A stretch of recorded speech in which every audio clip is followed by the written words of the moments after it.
Hello, Suns fans. This is Suns Latest. I am Rich Rubin. Let's get right to it. The lucky 1977 Suns autograph of the day is Ricky Sobers. Ricky Sobers, rookie guard, played alongside Paul Westphal and helped the Suns get to the NBA Finals in the mid-'70s. The finals that they should have won against the Boston Celtics. All right, we're going to start off and put some rumors to bed. What do you think about that? Maybe we'll stop talking about Kuminga. As much as the Suns wanted Jonathan Kuminga, as much as they made a legitimate offer to the Warriors, the rumor was they offered Kuminga twice what the Warriors were offering. The Warriors aren't interested in what the Suns have to offer, which isn't much. It doesn't look like Kuminga cares where he goes or if he stays with the Warriors. He just wants playing time. He wants to be a starter. He and his crew have said no to everything the Warriors have thrown at them. So he doesn't want to be in the Warriors. He doesn't want to be in that system anymore. And I understand. I also understand why the Warriors don't want him in their system anymore. That's fair too. Let's get this situation right. Okay. So if the Suns remain interested in Kuminga, they'll keep it on the lowdown. Nothing's going to happen until later in the season at all. Maybe make noise after the preseason to see, because Suns have to make a few more cuts. Either way, I don't see Kuminga on the Warriors at the beginning of this season. I don't see him on the Suns at the beginning of this season. I also can't really think off the top of my head who wants him. There's somebody who's going to want him. It's just a matter of who.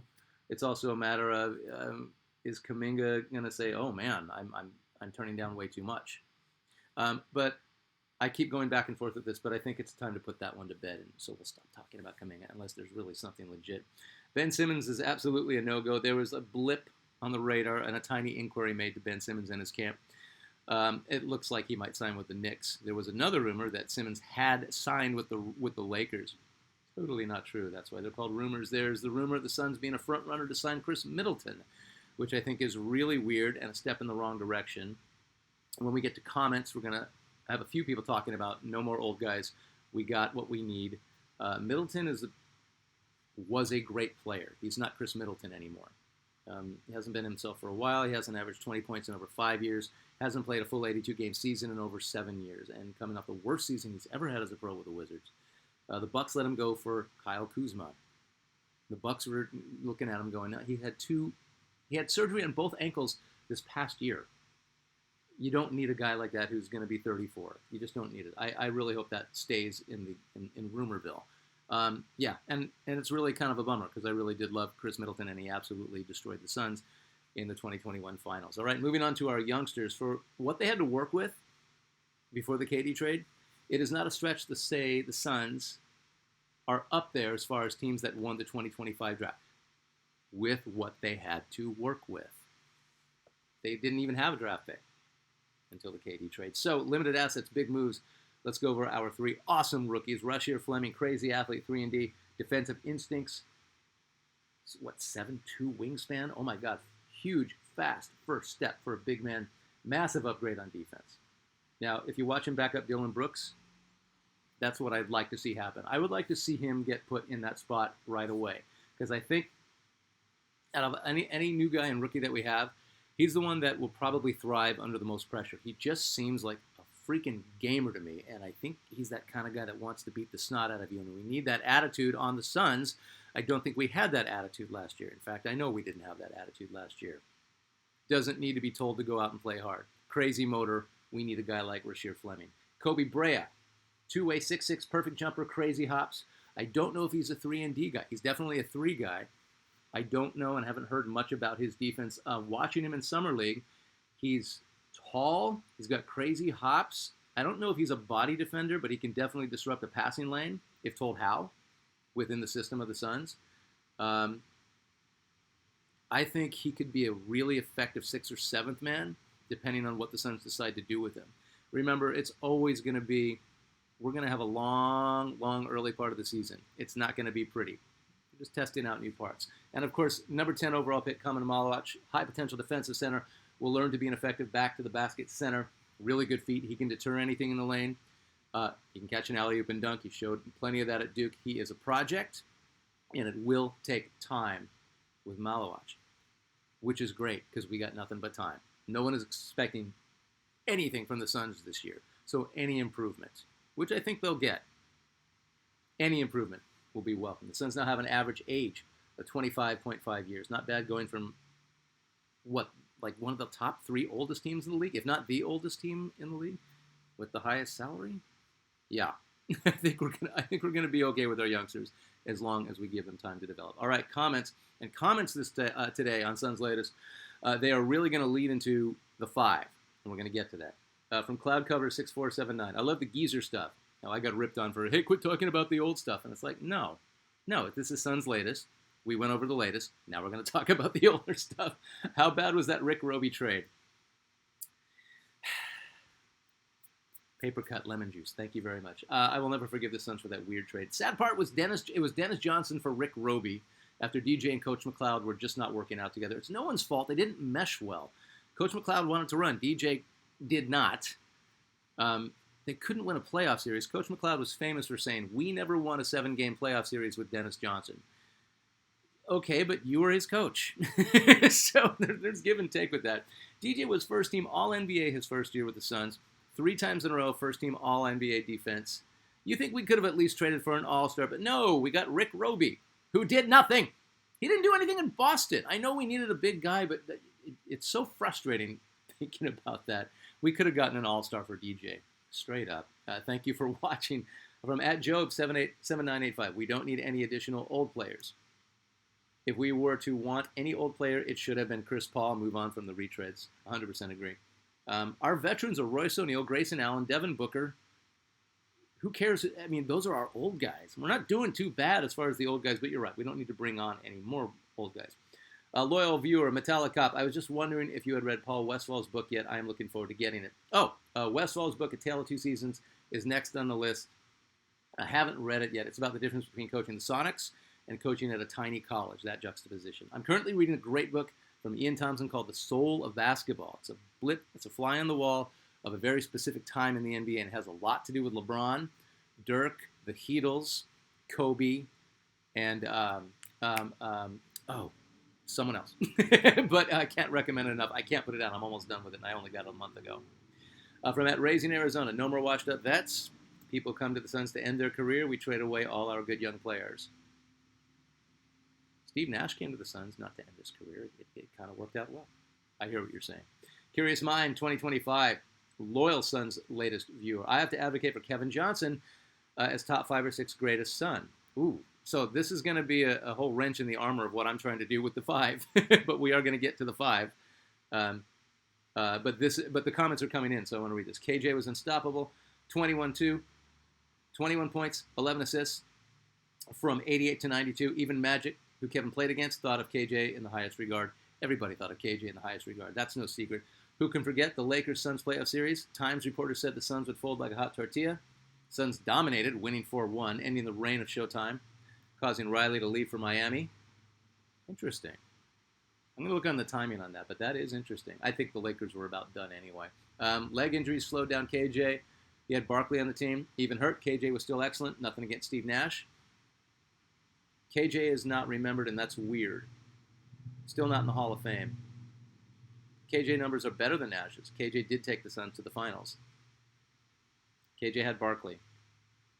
There's arguments all over this place, but I get what you're saying. I'm not hating on KJ. I love KJ. I really love KJ. I met him like 3 years ago. I got a picture with him. It was one of the greatest moments in my life. It was my pleasure to have also watched KJ as he led that team. Also add this to the legend. Suns best player list, Eddie Johnson.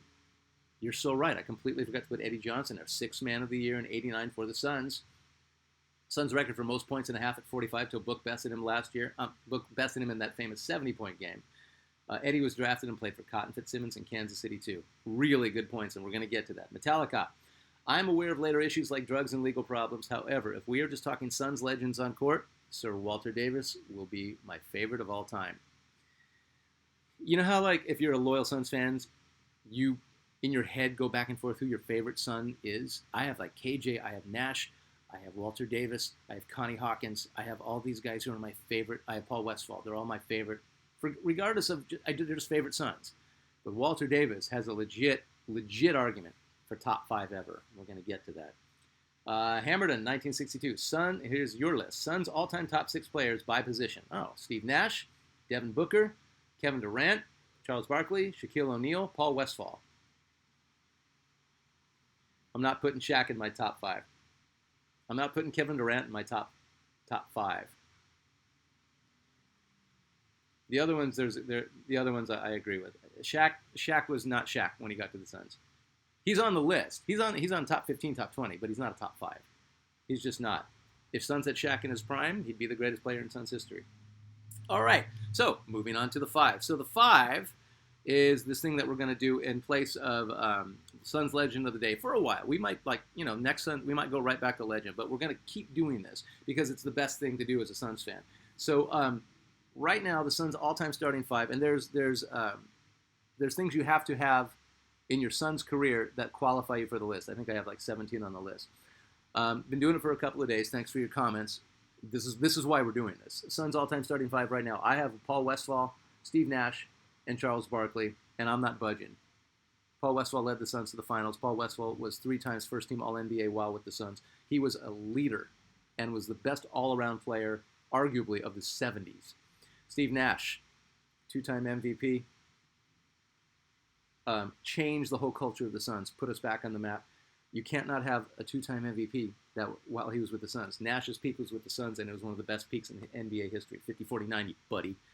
And Charles Barkley, first MVP the Suns ever had in his first season with the Suns. He took us to the finals, and he almost beat Jordan's Bulls. You're not going to sway me on those 3. Now, this is where it starts to get like fun. This is where we were talking about Walter Davis earlier. The next 2 for small forward is between Walter Davis and Shawn Marion. Larry Nance technically power forward, so he's not in this argument. Walter Davis, Rookie of the Year, 2-time All-NBA second team, 6-time All-Star, and until last season, the Suns' all-time leading scorer. Booker broke that record. Absolute Suns fan favorite. For the time, in the mid-70s, Suns were flailing. Walter Davis shows up, and we're back on the map and making the playoffs all the time. Walter Davis had so much. He was the kid on the playground. He loved to play. It was infectious watching Walter Davis play. Over 20 points per game in his first 10 seasons, all with the Suns. He was his greatest when he was with the Suns. He holds the NBA record. This is a bizarre NBA record that no one talks about. In '83, scored his first 34 points before finally missing a shot. He made his first 15 field goals, converted 4 straight free throws before missing a jumper with less than a minute to go in the game, and there was no three-point line. That's a ridiculous record, and no one talks about that. Fellow North Carolina Tar Heel Michael Jordan quoted, "I patterned my game after Walt Davis when I was starting college." Walter Davis is in the Hall of Fame. The late, great Walter Davis, Sweet D, the Greyhound, the man with a velvet touch, according to Al McCoy, was that good. Here's the argument. Shawn Marion, the Matrix. It's hard to keep him off. It's hard not to acknowledge this. 4-time All-Star. 2-time All-NBA third team, all with the Suns. Only one of only a few players to finish season top 5 in rebounding and steals.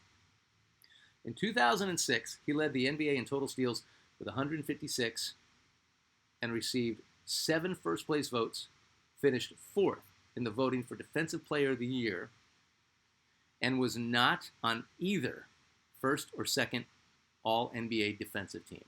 He never made an All-NBA defensive team. How are you the 4th best defensive player in the league and not on an all-defensive team? And how did Marion stay off the all-defensive team at all his entire career? This is the guy you put on LeBron. This is the guy you put on everybody's best player, guard or forward. He could guard center. Didn't make all defense. Bull. Marion should have been an all-defensive team selection. That's really, really wrong. So these are the 2 that we got right now. And so I have Westphal at shooting guard, Nash at point guard, ahead of KJ. I think I'm taking Nash ahead of KJ. It's really hard to do that because you slide KJ in there ahead of Nash and you're fine. You can't really lose with either of them. I think with Nash, okay, we're going to get into the Nash-KJ debate soon. And Charles Barkley at power forward. I think I'm going with Walter Davis. Just because of the 10 years at 20 points a game, he made All-Pro second team. Matrix made All-Pro third team. Walter had 2 more All-Star appearances than Shawn Marion. Neither of them got to the finals. And once again, you could change them out, but I think I'm going to go with Walter Davis. So now, when we come back, the next time we do the 5, it's going to be with the center. And that's either like a non-debate or a huge debate. but it ain't Shaquille O'Neal. All right, thank you for watching Suns Latest. I am Rich Rubin. Join us anytime. Sign up. Comment. Please keep commenting because we're going to keep doing this. All right, thanks a lot.